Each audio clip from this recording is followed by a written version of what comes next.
Paz y bien, Fray Volantino. ¿Cuáles son los signos concretos para comprender qué cosa Dios quiere de nosotros? No tendría que ser difícil, obviamente hablando a grandes rasgos, porque muchas cosas se podrían decir sobre este argumento, muchas, pero nosotros tratamos de definir las más concretas y que están más al alcance de la mano. Partiendo de San Pablo, él nos dice que es necesario no sobrepasar lo que está escrito. Naturalmente, tampoco hacerlo a propósito, hoy en la misa del día hemos escuchado que Jesús mismo nos dice: quien viene de la tierra habla con palabras de la tierra, y quien viene de Dios habla con palabras de Dios.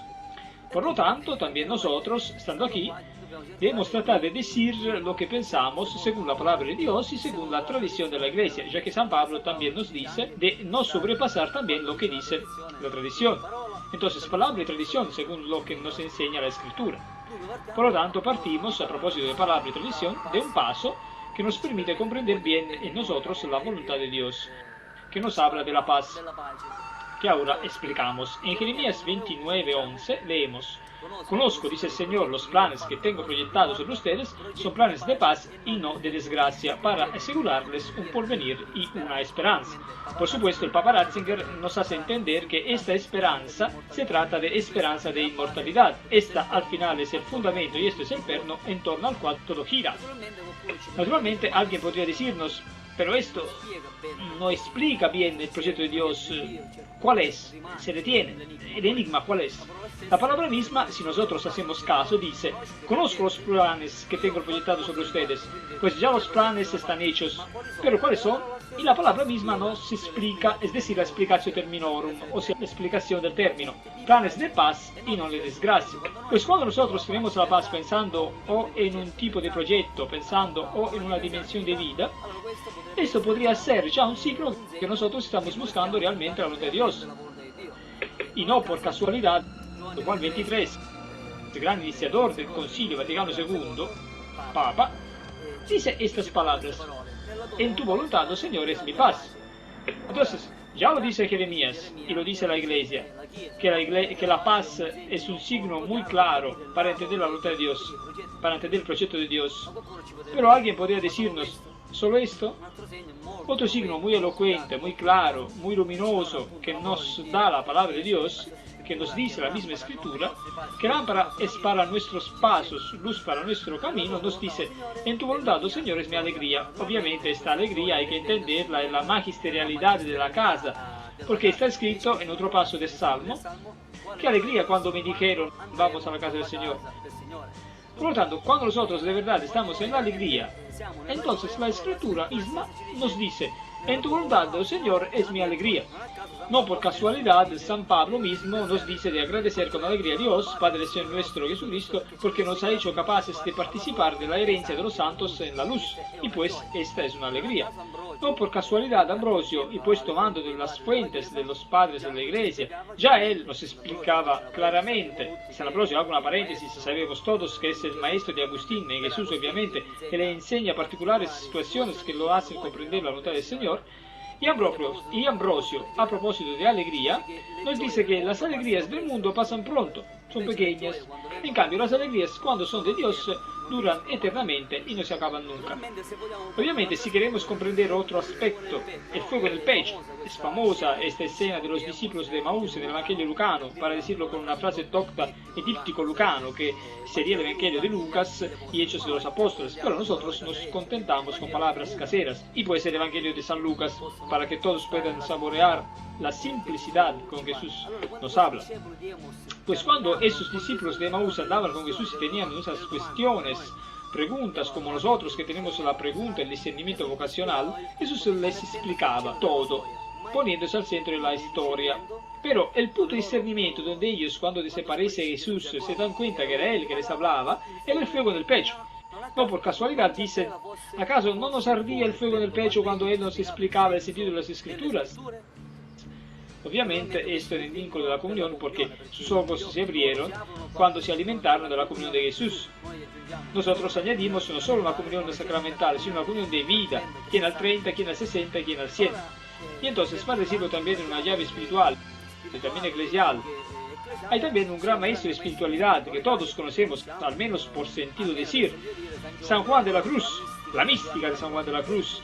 Y en un escrito suyo, Flama Viva de Amor, nos hacía notar este profesor de espiritualidad, de teología espiritual en la Universidad del Papa, que Juan de la Cruz decía, como el aire entra en el fuego y se hace fuego, así también nosotros cuando entramos en la voluntad de Dios o en Dios, deberíamos ser fuego y por lo tanto inflamados, es decir, he comprendido lo que el Señor quiere de mí, he comenzado a comprenderlo, entonces estamos bien.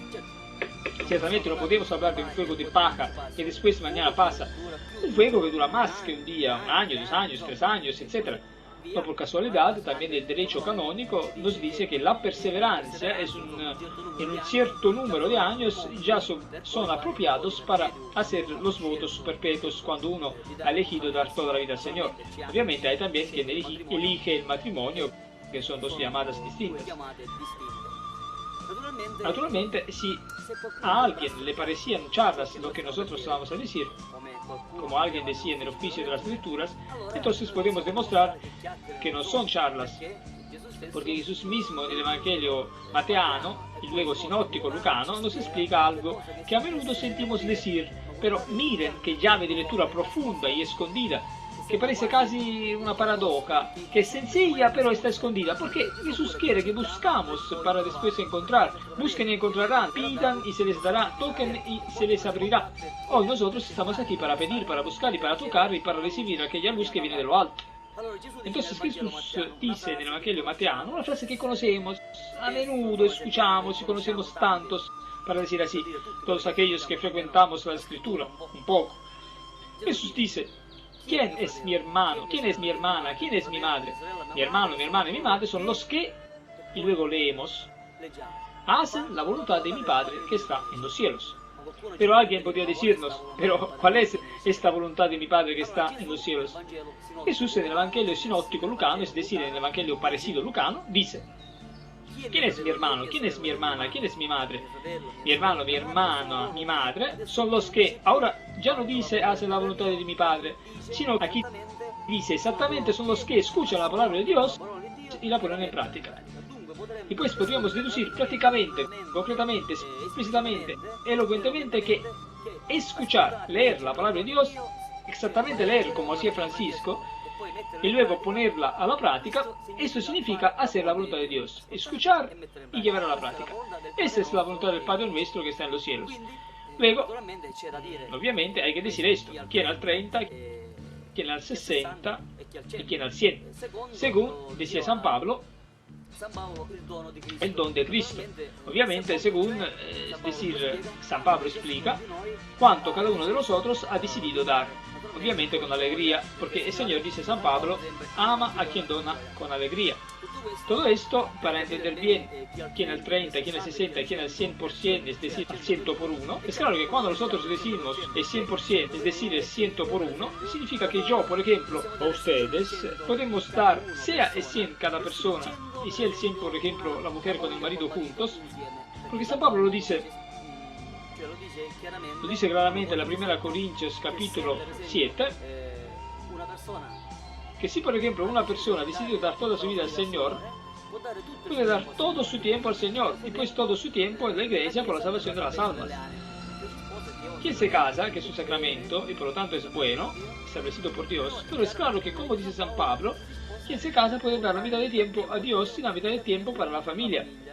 Y pues la mitad del tiempo, al final, a Dios en la iglesia para las almas.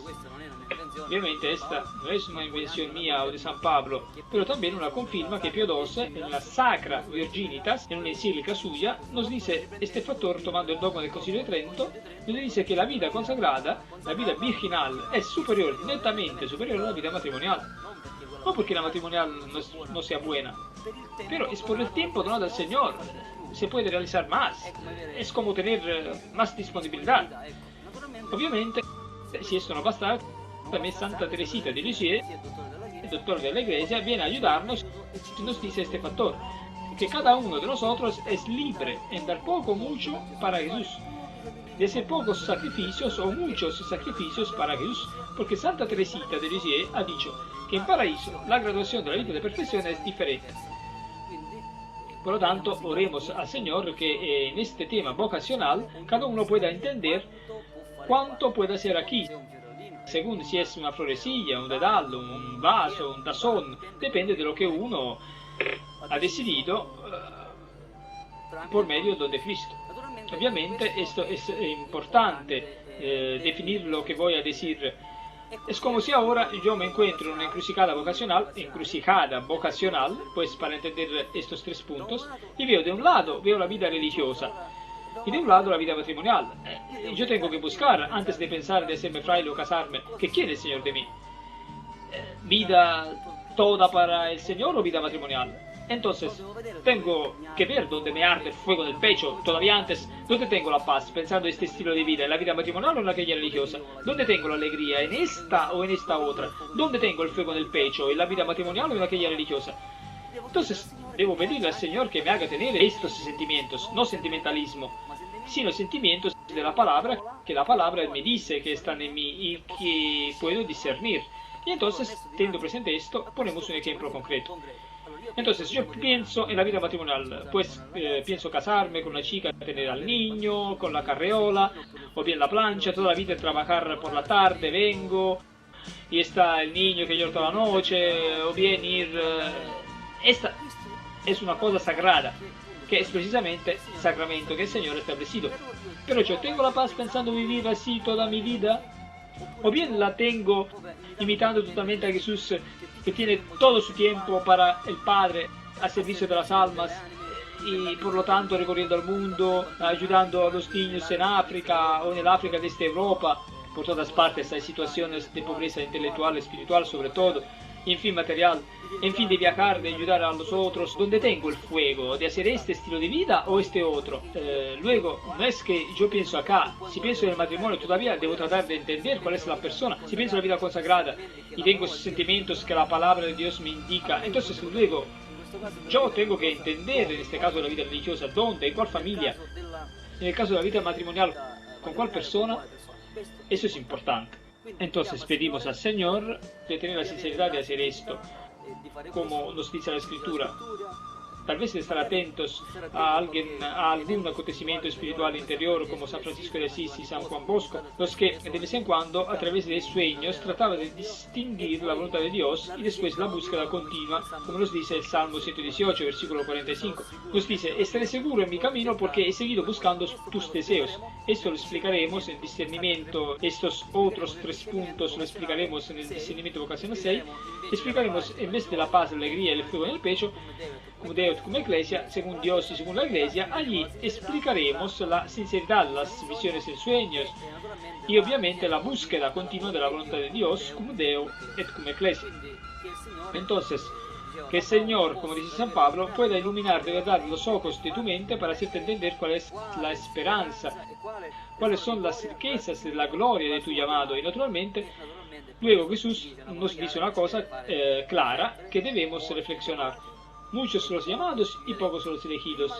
Primero llamados a la comunión y luego en otro paso nos explica llamados a la gloria. Pues toca a nosotros tratar de vivir en comunión con Jesús, sea como casados, sea como consagrados. Depende de lo que quiere el Señor. Y después ponerlo en práctica con el fiat de Jesús en el huerto de los olivos, que fue anticipado con el fiat de María, en orden de tiempo, no en orden de importancia. Heme aquí, soy la sierva, soy el siervo del Señor, se cumpla en mí, según tu voluntad, según precisamente lo que está escrito en la palabra de Dios y explicado por el magisterio de la Iglesia, de magister, que significa maestro, que es quien a través del cual, es decir, la Iglesia, con este magisterio nos explica cómo es revelada realmente la voluntad del Señor, además de la revelación de este Dios que se hace hombre, como San Agustín decía, que Dios se ha hecho hombre para que también el hombre se haga Dios, inmortal, bello, perfecto y joven para siempre. Santa búsqueda, buena perseverancia en esto, y el Señor, estoy seguro, que sabe hablar, porque como está escrito en el libro de Job, al capítulo 33, versículo 13, 14 y siguientes, leemos: ¿Por qué? ¿Te quejas de Dios si no contesta tus palabras? Dios habla en un modo y en otro, pero no se presta atención. Y luego continúa, habla así y así. Pues si nosotros buscamos verdaderamente cómo habla Dios, Dios nos hablará. Y nuestro corazón tendrá la paz, tendrá la alegría y el fuego en el pecho de poderlo servir en la iglesia al beneficio de la humanidad. Paz y bien y deseos de santidad.